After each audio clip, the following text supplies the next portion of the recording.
मतदार राजाही आता कसा सुज्ञ झालाय ते पहा.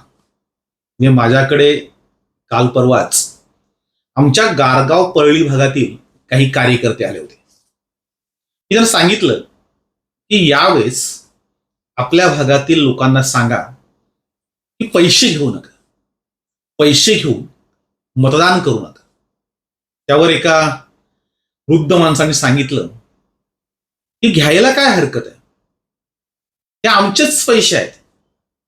म्हणजे आमच्या भागामधले रस्ते खाऊन, अगदी इमारती खाऊन, मोऱ्या खाऊन आमदाराच्या पियेने पैसे कमावलेत. म्हणजे तो ठेकेदार झाला आणि त्या ठेकेदाराने प्रचंड लुटमार केले.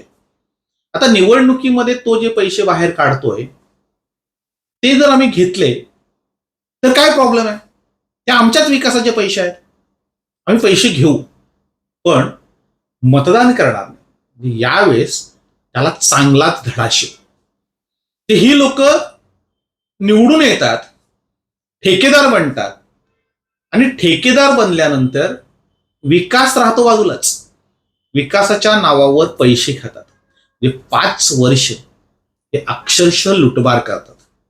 आता जर पुन्हा निवडून आले तर 5 वर्षामध्ये ते काय करतील याचा कुणालाही थान पत्ता लागणार नाही.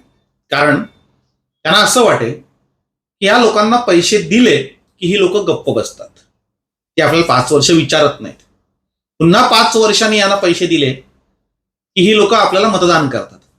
त्यांचा हा जो भ्रम आहे तो आम्हाला यावेळेस तोडायचा आहे. त्यावेळेस आम्ही पैसे घेऊ पण त्यांना मतदान करणार.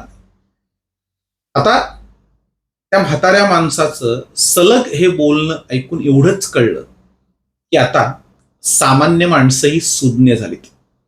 म्हणजे जे मतं विकत घेऊन निवडून येण्याची स्वप्न पाहतायत त्यांनी आता सावध व्हायला हवं.